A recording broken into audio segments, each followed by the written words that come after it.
നമസ്കാരം, മലയാളി വാർത്തയിലേക്ക് സ്വാഗതം. അബ്ദുൾ ലത്തീഫിന്റെ ഒരൊറ്റ ചോദ്യം അഫാനെ അക്ഷരാർത്ഥത്തിൽ പ്രകോപിതനാക്കിയ അല്ലെങ്കിൽ നിർത്തി വിറപ്പിച്ച ഒരു ചോദ്യം. അഫാന്റെ കുടുംബത്തിന്റെ കടബാധ്യത, അതുപോലെ തന്നെ അവർ വരുത്തിവെച്ച കടങ്ങൾ, ഇതിനെക്കുറിച്ചെല്ലാം അബ്ദുൾ ലത്തീഫിന് അറിയാം. അവരുടെ വീട്ടിലെ പല കാര്യങ്ങളിലും അബ്ദുൾ ലത്തീഫ് ഇടപെട്ടിട്ടുമുണ്ട്, ഒരു മധ്യസ്ഥനായിട്ടുണ്ട്. അതിനിടയിലാണ് അബ്ദുൾ ലത്തീഫ് ഈ ഒരു ചോദ്യം ചോദിച്ചത്. നീ വിവാഹം കഴിഞ്ഞാൽ എങ്ങനെ ജീവിക്കും? ഇത്രയും കടബാധ്യതയുള്ള നീ വിവാഹം കഴിച്ചാൽ എങ്ങനെ ജീവിക്കുമെന്ന ആ ചോദ്യം അക്ഷരാർത്ഥത്തിൽ ലത്തീഫിനോട് പല കാര്യങ്ങളിൽ ഈ അഫാന് പക തോന്നിയിട്ടുണ്ട്. അതിലൊരു പക തോന്നാൻ കാരണം ഈ ഒരു ചോദ്യം തന്നെയാണ്. മാത്രമല്ല, നിരന്തരമുള്ള കുറ്റപ്പെടുത്തൽ, നിരന്തരമുള്ള ഉപദേശം, നിരന്തരമുള്ള ഇത്തരത്തിലുള്ള ചോദ്യങ്ങൾ, പരിഹാസം, ഇതൊക്കെ അഫാനെ അക്ഷരാർത്ഥത്തിൽ ഭ്രാന്തനാക്കുകയായിരുന്നു. ലത്തീഫിന്റെ ജീവൻ എടുക്കാൻ പാകത്തിനുള്ള ഭ്രാന്തായിരുന്നു അഫാന് കുടിയേറിയത്. കുടുംബത്തിന് സാമ്പത്തിക ബാധ്യത ഉണ്ടാക്കിയെന്ന് നിരന്തരം കുറ്റപ്പെടുത്തൽ, ഇത് ലത്തീഫിനോടുള്ള വൈരാഗ്യം കൂട്ടി. എസൻപുരം ജസ്ല മൻസിൽ അബ്ദുൾ ലത്തീഫ്, അദ്ദേഹത്തിന്റെ ഭാര്യ സജിത ബീവി എന്നിവരെ കൊലപ്പെടുത്തിയ കേസിൽ പോലീസ് നടത്തിയ തെളിവെടുപ്പിലാണ് ഈ കാര്യങ്ങൾ അഫാൻ വെളിപ്പെടുത്തിയത്. സാമ്പത്തിക ബാധ്യതയിൽ നിന്ന് കരകയറാൻ ലത്തീഫ് തനിക്ക് പണം നൽകി. ആ പണം നൽകിയ അതേ മനുഷ്യനെയാണ് അഫാൻ യാതൊരു ദാക്ഷിണ്യമില്ലാതെ കൊലപ്പെടുത്തിയതെന്നതും ശ്രദ്ധേയം. എന്നാൽ അഫാന് നൽകിയ ഈ പണം ലത്തീഫ് തിരികെ ചോദിച്ചു. എത്ര ചോദിച്ചിട്ടും പണം കിട്ടാതായതോടെ മാർഗവും ലത്തീഫ് പറഞ്ഞു കൊടുത്തു. ലത്തീഫ് പറഞ്ഞ മാർഗം ഇതാണ്: പേരുമലയിൽ താനും കുടുംബവും താമസിക്കുന്ന വീടും സ്ഥലവും വിറ്റ് കടം വീട്ടുക. ഇതായിരുന്നു ലത്തീഫ് മുന്നോട്ട് വെച്ച നിർദ്ദേശം. അഫാനെ സംബന്ധിച്ച് ഒട്ടും അംഗീകരിക്കാൻ കഴിയാത്ത ഒരു നിർദ്ദേശമായിരുന്നു അത്. സാമ്പത്തിക ബാധ്യതയുടെ പേരിൽ കടുത്ത വിമർശനം, അപമാനം, പരിഹാസം ഒന്നും അഫാന് താങ്ങാൻ സാധിച്ചില്ല. വിവാഹം കഴിച്ചാൽ എങ്ങനെ ജീവിക്കുമെന്ന് ചോദിച്ച് പരിഹസിച്ചതോടെ പക വർദ്ധിച്ചു. ഇതെല്ലാം വൈരാഗ്യത്തിന് കാരണമായി. ഈ പകയോടെയും ഈ വൈരാഗ്യത്തോടെയുമാണ് ലത്തീഫിനെ അതിക്രൂരമായി അഫാൻ കൊലപ്പെടുത്തിയത്. ആർഭാട ജീവിതം കാരണമാണ് കടം കയറിയതെന്ന് പറഞ്ഞ് ലത്തീഫ് തന്നെയും മാതാവിനെയും നിരന്തരം കുറ്റപ്പെടുത്തിയെന്നതും ലത്തീഫിനെ സംബന്ധിച്ച് അഫാനെ ഒരു ബ്ലാക്ക് പോയിന്റായി മാറുകയായിരുന്നു. കൊലപാതക പരമ്പരയിലെ രണ്ടാം ഘട്ട തെളിവെടുപ്പ് കഴിഞ്ഞ ദിവസം കിളിമാനൂർ SHO ബി ജയന്റെ നേതൃത്വത്തിൽ നടന്നിരുന്നു. താൻ 80,000 രൂപ ലത്തീഫിന് നൽകാനുണ്ടായിരുന്നു. ഇതിനെപ്പറ്റിയും നിരന്തരം തർക്കങ്ങളായിരുന്നു ഇരുവർക്കുമിടയിൽ നിലനിന്നിരുന്നത്. ലത്തീഫ് എന്ന പിതൃ സഹോദരൻ നിരന്തരം ഉപദേശവും അതുപോലെ തന്നെ ഇത്തരത്തിലുള്ള ഒരു സഹായകനായും ആദ്യം മാറിയെങ്കിലും പിന്നീട് അതൊരു ശല്യമായി മാറിയതോടെയാണ് അദ്ദേഹത്തെ വകവരുത്താൻ അഫാൻ പദ്ധതിയിടുന്നത്.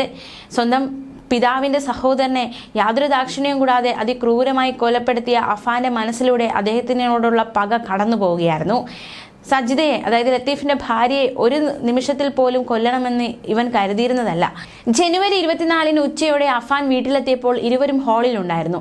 തന്നെ കണ്ടപ്പോൾ തന്നെ സജിത ബീവി അടുക്കളയിലേക്ക് പോയി. സംസാരിച്ചു കൊണ്ടിരിക്കുന്നതിനിടെയാണ് കയ്യിൽ കരുതിരുന്ന ചുറ്റികയെടുത്ത് ലത്തീഫിനെ ആക്രമിച്ചത്. ഇതിനിടെ ലത്തീഫിന്റെ മൊബൈലിലേക്ക് കോൾ. ഇതോടെ തുടർച്ചയായി ചുറ്റികയെ കൊണ്ട് തലയ്ക്കടി. അടികൊണ്ട് ഹാളിലെ സോഫയിൽ വീണ ലത്തീഫ് മരിച്ചു. ശബ്ദം കേട്ട് ഹാളിലേക്ക് എത്തിയപ്പോഴാണ് സജിത ബീവിയെ മർദ്ദിച്ചത്. അടുക്കളയിലേക്ക് ഓടിയപ്പോൾ 5ലേറെ തവണ ചുറ്റിക കൊണ്ടടിച്ചു. അടുക്കളയിലെ ഇടനാഴിയിൽ വീണ സജിത ബീവിയെ അവിടെ നിന്ന് വലിച്ച് അകത്തേക്കിടുകയായിരുന്നു. ചുറ്റിക വാഷ് ബേസിനിലെ വെള്ളത്തിൽ കഴുകി. കയ്യിൽ കരുതിയിരുന്ന സിഗരറ്റും വലിച്ച് പുറത്തേക്ക് പോകുന്ന സമയത്ത് ലത്തീഫിന്റെ മൊബൈൽ ഫോണും വീടിന്റെ കാറിന്റെ താക്കോലും എടുത്ത് വണ്ടിയിൽ പോകവേ തന്നെ ഈ ഫോൺ റിങ് ചെയ്യുന്നുണ്ടായിരുന്നു. വീട്ടിൽ നിന്ന് 200 മീറ്റർ മാറി ഒരിടത്ത് ആ ഫോണും വീടിന്റെ താക്കോലും ഉപേക്ഷിച്ചു. തെളിവെടുപ്പിനിടെ പോലീസ് ഈ ഫോണും താക്കോലും കണ്ടെത്തിയതും നിർണായകമായി. തെളിവെടുപ്പിനായി ബോംബ് സ്ക്വാഡിനെ അടക്കം എത്തിച്ചായിരുന്നു ഈ അന്വേഷണം നടത്തിയത്.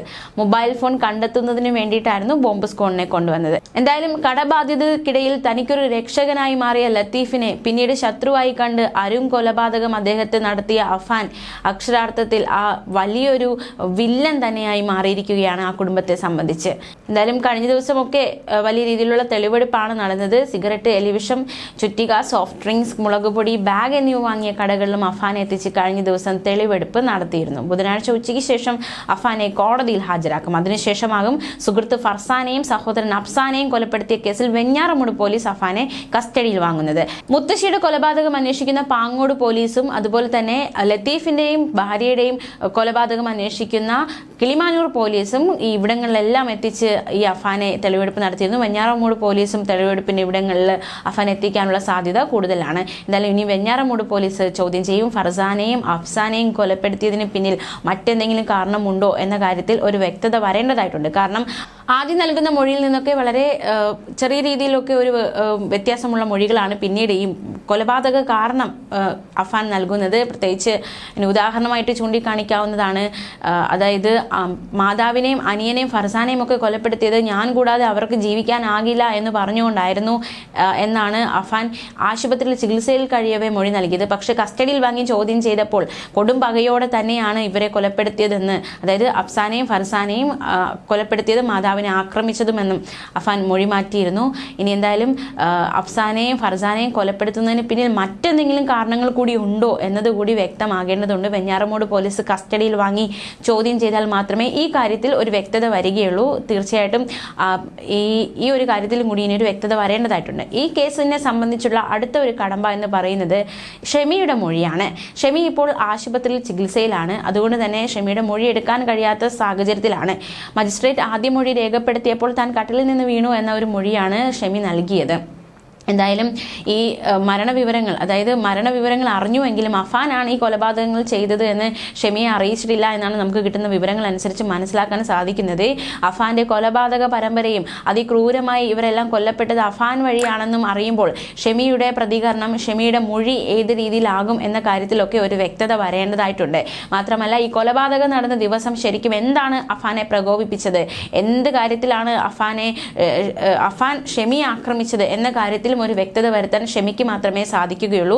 അതുകൊണ്ട് തന്നെ ഈ കേസിനെ സംബന്ധിച്ച് വലിയ നിർണായകമായ വഴിത്തിരിവായിട്ട് ഷെമിയുടെ മൊഴി മാറും എന്ന കാര്യത്തിൽ സംശയമില്ല.